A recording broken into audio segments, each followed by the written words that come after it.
Hello everyone, I'm Suzanne Higgins and this is Lisa Black. So we're going to be talking about soil health and the importance of measuring and managing soil health on your farms.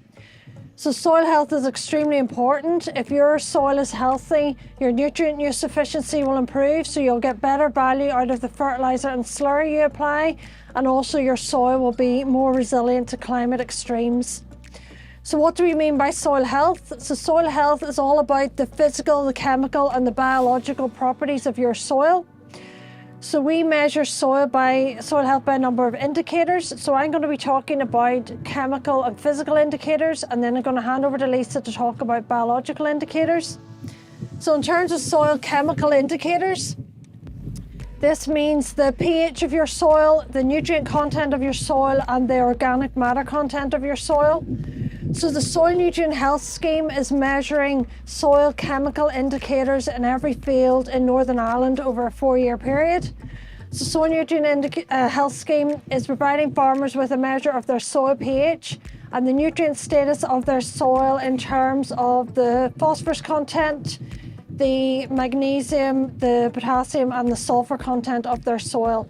From this you will get fertiliser recommendations, and the fertiliser recommendations tell you how much fertiliser you need to apply in terms of optimum crop production. So in terms of nutrients, you're looking to apply just the right amount of nutrients, not too much and not too little. So the fertiliser recommendations are set for the particular crop you're growing. So if you apply too many nutrients, there's a greater risk of some of those nutrients being lost to the environment, and also it means you'll be applying fertiliser that you don't need.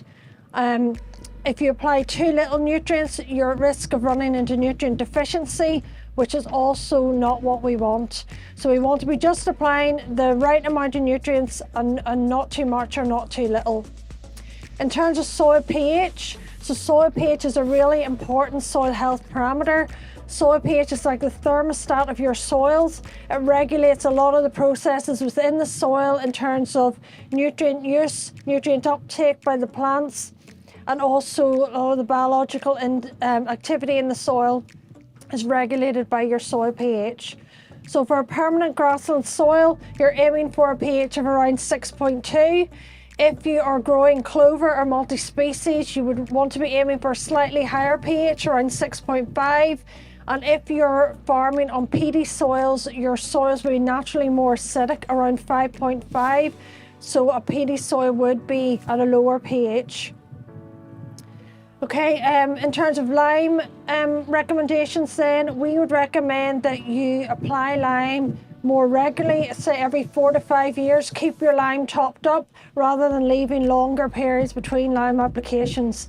So we've found that this is better for your overall soil health. You want to try and maintain your pH close to that optimum for as much of the time as possible. So test your soil regularly, make use of the Soil Nutrient Health Scheme, and keep an eye on the nutrients, content of your soil and the pH.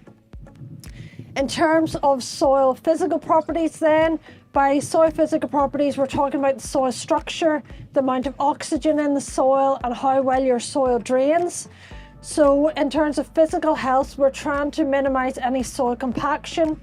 If your soil is compacted, it means it's compressed, there's less oxygen in the soil and the soil will not drain freely. So in terms of signs of compaction on your farm, if you see after rainfall water standing in the fields, a part of a field, or you get a frequent flooding of fields, it could be a sign that your soil is compacted and the water can't drain freely through the soil. You could also get areas of poor growth.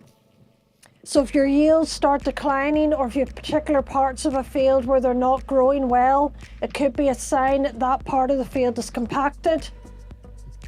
Or if your soil gets very sticky and has a greyish colour to it, it means that there could be less oxygen in the soil. So we want to try and minimise compaction where possible. And to do this, we need to avoid driving heavy machinery on wet soils and also grazing very wet fields. So this is a particular threat at the moment, and going forward after the wet winter we've had, we're seeing now wetter winters, higher rainfall, and our soils are staying very wet into the springtime, into April, into May. Very hard to get out with slurry, and very hard to get grazing animals out at a good time. If you go out too early and your soils are very wet, you're likely to damage your soil in your field. So we want to try and avoid that where possible. If there's surface compaction, it will recover, but if you end up with very deep compaction, this can be very damaging, and you may end up having to do deep subsoiling or reseeding, which is very expensive. So we want to avoid damaging the soil to the extent that you need to go into expensive remediation. So your soil physical and chemical health are very much related to your soil biological health. So I'm going to hand over to Lisa now to talk about soil biology. Okay, thanks Suzanne, and hello everyone. And I'm just going to talk briefly about soil biology and how do we measure that. So the soil is an incredibly diverse biological substrate. There are millions of organisms in even a small amount of soil. So they range from very small microscopic organisms such as bacteria and fungi, all the way up to larger soil animals, for example, earthworms and everything in between.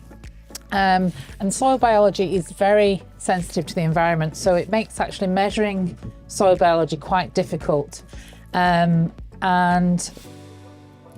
So measuring soil biology can be done in multiple of ways, right from looking at the soil microbiome, which involves molecular studies, looking at DNA extraction and looking at different microbial communities, to, for example, looking at the respiration of a soil or quantifying soil animals.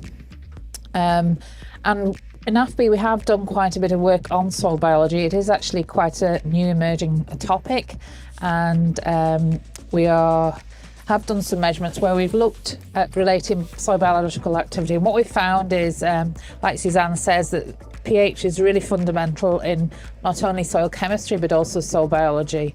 So getting your soil pH is really important for all sorts of reasons.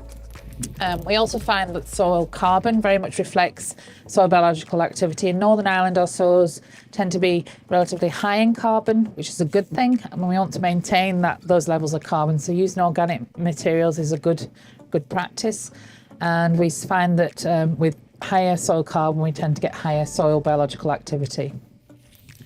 So how do we measure soil biology on farm currently? In the absence of tailored methodology for Northern Ireland, a good starting point is actually to measure your earthworms, and it's relatively straightforward to do.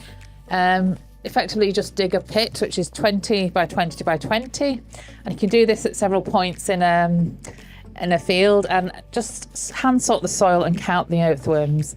And this has been standardised for grassland soils by the AFBI. What you find is if you get less than 9 earthworms in that sort of area of volume of soil, then you really do need to investigate. That's a low figure.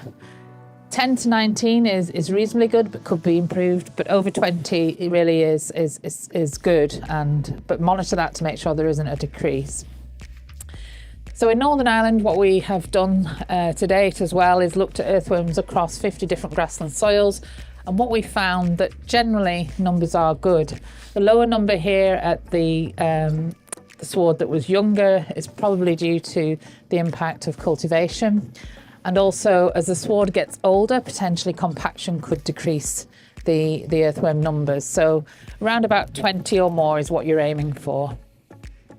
So just to summarise, soil health is very much biological, chemical and physical, and we need to make sure that those are all working together well in order to have good soil health. And if we have that, what we're doing is optimising the functionality of the soil, which means that we get better nutrient use efficiency, and that's good from a commercial perspective. It means that you're not having to put on, and you're getting the better use of the inputs you put onto the soil, but also you're not losing nutrients to the environment.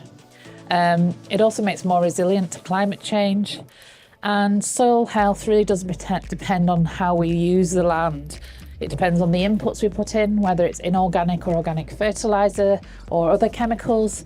Also ploughing and reseeding, any kind of activity that interferes or interacts with the soil will have an impact.